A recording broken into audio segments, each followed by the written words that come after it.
बहुत बहुत धन्यवाद। धन्यवाद। माननीय श्री राम जी, 5 मिनट। धन्यवाद मान्यवर कि आपने मुझे बजट 2025-26 की चर्चा पर बोलने का अवसर दिया और साथ ही मैं आभार व्यक्त करता हूं अपनी पार्टी की मुखिया आदरणीय बहन कुमारी मायावती जी का भी। मान्यवर, देश में इस बजट से लगभग 70% लोगों को निराशा ही हाथ लगी। बजट का देश की जनता बेसब्री से इंतजार करती है कि बजट के बाद फाइनेंस मिनिस्ट्री तमाम तरह की रियायतें गरीब जनता को देने वाली होंगी। टीवी, फ्रिज, खाने वाली सामान, आवश्यक वस्तुएं, दाल, आटा, चावल, दूध, दही, बच्चों की किताबें, पेंसिल, पेन, कपड़ा, खाद, पेस्टिसाइड, बीज, ये सारी चीज़ें सस्ती होंगी, पेट्रोल सस्ता होगा। लेकिन जल्दी ही उनको निराशा हाथ लगी जब इस तरह की कोई भी रियायतें माननीय फाइनेंस मिनिस्टर जी गरीबों के लिए नहीं ला पाई। मानव, देश में लगभग 70 करोड़ लोग अलग अलग सेक्टरों में मजदूरी करते हैं। इनकी मजदूरी 200 रुपए से लेकर 300 रुपए तक होती है और 300 रुपए में एक गरीब व्यक्ति क्या करेगा? इस देश में लंबे अरसे तक कांग्रेस ने भी राज किया और बीजेपी कर रही।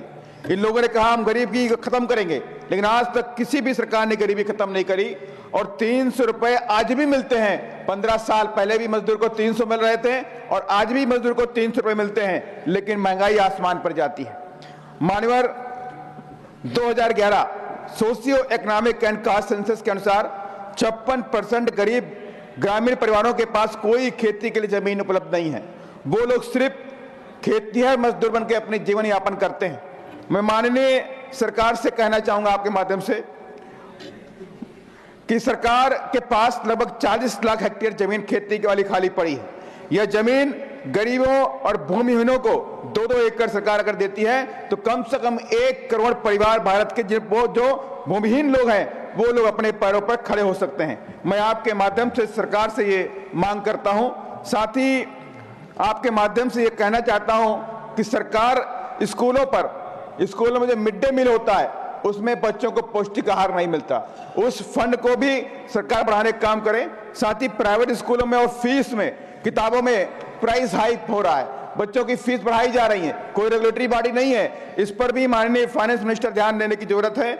साथ ही मैं आपके माध्यम से सरकार से यह भी कहना चाहता हूं कि SC/ST का जो फंड होता है, SC/ST का जो फंड है, डेवलपमेंट उनके खर्चा होना है, उनके शिक्षा पे खर्चा होना है, उनके रोजगार पे खर्चा होना है। लेकिन तमाम सरकारें उस SC/ST फंड को डाइवर्ट करके अन्य मदों में खर्च करती हैं। इस पर माननीय फाइनेंस मिनिस्टर रोक लगाएं कि जो फंड जो मद में खर्च होना है उसी मद में वो खर्च किया जाए। साथ ही मैं आपके माध्यम से ये भी कहना चाहता हूं कि लंबे अरसे तक काफी दिनों से SC/ST के बच्चों को स्कॉलरशिप टाइम पे नहीं मिल रही और सरकारी स्कूलों के फीस स्ट्रक्चर की वजह से तमाम SC/ST के जो गरीब बच्चे हैं वो एडमिशन नहीं ले पा रहे। अभी कई जगह पे देखने को मिला, IITs में देखने को मिला कि गरीब बच्चे एडमिशन लेने में असमर्थ रहे।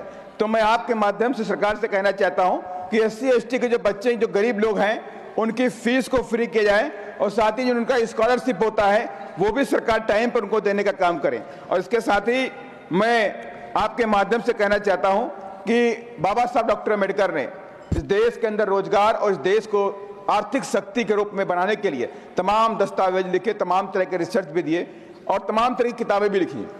बाबा साहब डॉक्टर अम्बेडकर ने अपने वॉल्यूम नंबर 3 में ये लिखा हुआ है कि इस देश के अंदर जो कृषि क्षेत्र है वो सरकार के अधीन रहना चाहिए और उसके साथ ही ये भी कहा कि बीमा क्षेत्र भी राष्ट्रीयकृत होना चाहिए।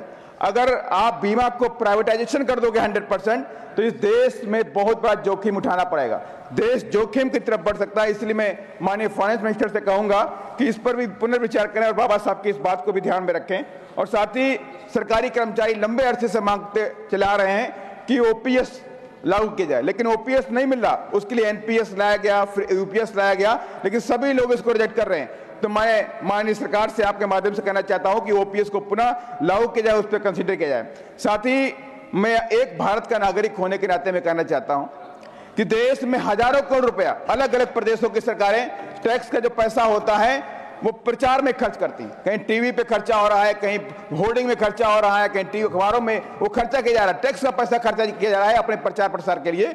उस पर रोक लगाई जाए और उस पैसे को इस देश के अंदर शिक्षा और गरीब बच्चों के ऊपर पढ़ाई के पर लगाया जाए। लास्ट में बहुत इंपॉर्टेंट पॉइंट है, लास्ट में कहना चाहता हूं, एविएशन सेक्टर के अंदर एक लूट मची पड़ी है।